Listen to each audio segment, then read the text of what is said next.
Je veux maintenant m'adresser aux femmes et aux hommes politiques du Congo-Brazzaville. Je ne suis pas un opposant politique. Je suis un homme de foi, un prophète sensible à certains faits liés à la situation présente d'un peuple en détresse.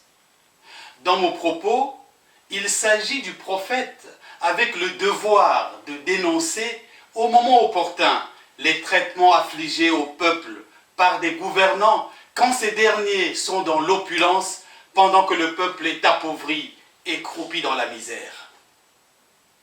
Lorsqu'on regarde la situation du pays, les conditions de vie du peuple congolais, quel responsable politique du Congo peut se lever aujourd'hui et dire en toute lucidité, en toute honnêteté, sans langue de bois, qu'il se satisfait de l'état actuel du pays et qu'il est vraiment fier de ce qu'est devenu le Congo, ainsi que des conditions de vie des Congolais. Prenons quelques exemples terre à terre pour évoquer la réalité du peuple congolais. L'eau potable, un élément indispensable à notre santé.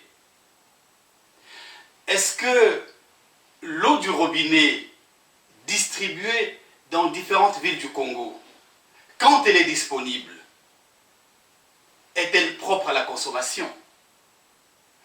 Quelle personnalité politique au Congo-Brazzaville peut boire l'eau du robinet? Ce ne sont que des questions, mais il y a la réalité. La réalité, c'est que c'est cette eau que la population congolaise consomme tout le temps.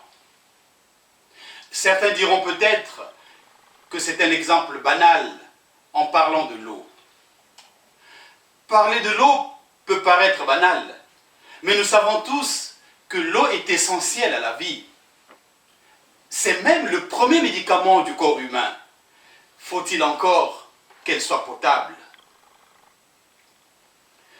Les gouvernants et les différents hommes politiques au Congo, est-ce que vous vous posez un seul instant la question de la qualité de cette eau que les populations consomment? De toute façon, l'eau du peuple ne vous intéresse pas, parce que les faits parlent d'eux-mêmes. Vous avez le privilège d'avoir pour votre consommation l'eau de source ou l'eau minérale en bouteille. Vous avez des forages individuels, ce que la plupart des Congolais ne peuvent pas se payer. Vos assiettes sont pleines de mets succulents, pendant que celles du peuple sont vides, avec l'incertitude du lendemain. Dès que vous avez un souci de santé, vous courez rapidement vous faire soigner hors du Congo, dans des meilleures conditions. Et quand vous êtes pris en charge sur place, pour les premiers soins, avant l'évacuation sanitaire, c'est bien sûr dans des cliniques bien équipées, mais qui ne garantissent pas l'accessibilité au plus grand nombre. Ce qui veut dire en effet que le système de santé au Congo, 64 ans après les indépendances, n'est pas fiable pour les gouvernants et une certaine élite. Et le Congolais, totalement démuni, ne peut pas réellement se soigner. Il doit se contenter des hôpitaux mouroirs, mal équipés, destinés au peuple. C'est pour cela d'ailleurs que certaines personnes ont peur d'aller à l'hôpital. Eh oui, le peuple congolais souffre. C'est ça la réalité. Quelle désolation. Les responsables politiques du Congo, vous ne pouvez pas fermer continuellement les yeux sur l'état réel du pays et les conditions d'existence des populations. Vous êtes là aussi pour prendre soin de ce peuple, gérer les affaires de la cité, afin de garantir la quiétude de chacun et le bien-être à tous. Prenez le courage de regarder les choses en sortant de votre confort qui est à 1000 lieues de la réalité du peuple au quotidien. Le Congo n'est pas au fond un pays pauvre. Le Congo est appauvri par la cupidité, l'égoïsme de certains, et le peuple dans sa majeure partie en paye les conséquences. Oui, il faut le dire, le Congo est gravement malade. On pourrait même affirmer que le pays est dans un gouffre. Devant ce tableau sombre de la situation du pays, que faut-il faire ensemble aujourd'hui pour sortir le Congo du chaos? Voilà, me semble-t-il, une question à laquelle les politiques soucieux du bien-être de chacun, de l'amélioration des conditions d'existence dans le pays, pour le plus grand nombre, devraient répondre. Mais aujourd'hui, les regards sont plus fixés sur l'année 2026, l'année de la prochaine élection présidentielle. C'est la préoccupation du moment.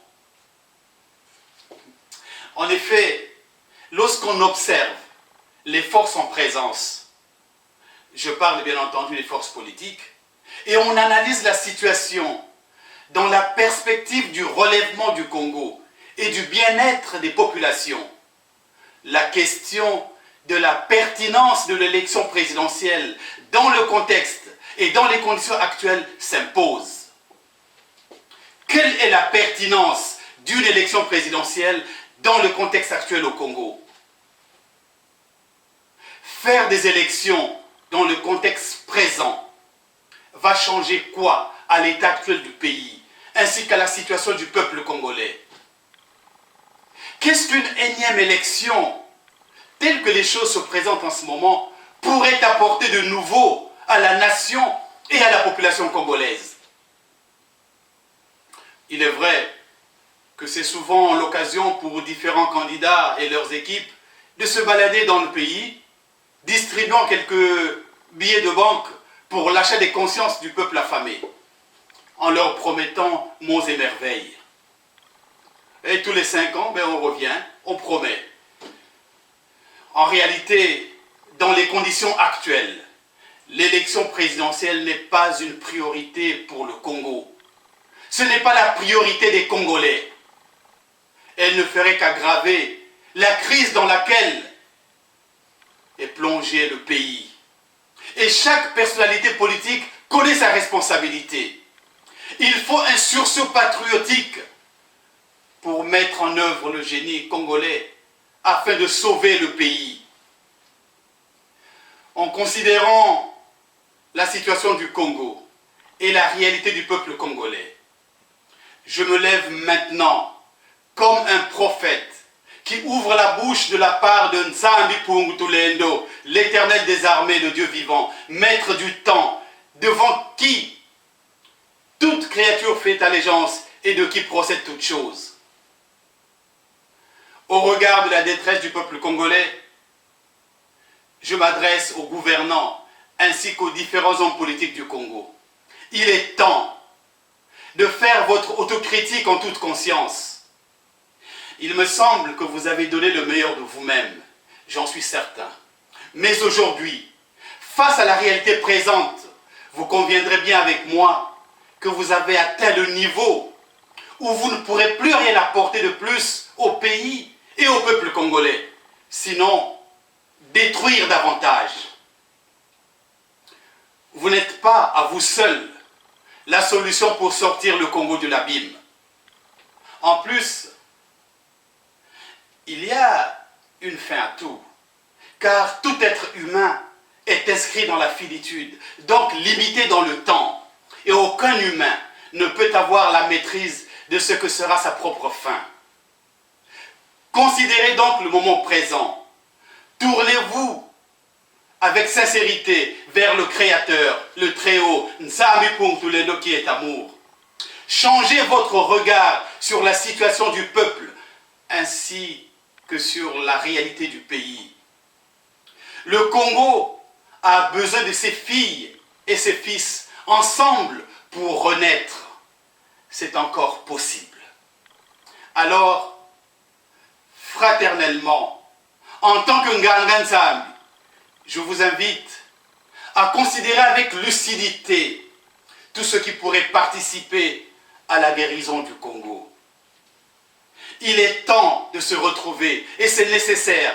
Les filles et les fils du Congo, au chevet de notre patrie qui est à l'agonie, afin de lui apporter les remèdes nécessaires après avoir posé le diagnostic. Il faut alors créer les conditions pour un véritable dialogue, sans exclusive, afin de rassembler toutes les forces vives de la nation congolaise autour d'une vision commune, le relèvement du Congo et l'entrée dans une ère nouvelle pour le bien-être de chacun et le mieux vivre ensemble dans tout le territoire congolais, de l'est à l'ouest, du nord au sud. Le Congolais doit se détourner du mal, rechercher la face de l'Éternel, Nzambe Pontulendo, et se laisser guider par la vraie lumière qui vient de l'esprit de vérité. Il est temps, peuple congolais. Brisons les chaînes du tribalisme, les chaînes de l'égoïsme et les chaînes de la peur pour un nouveau départ.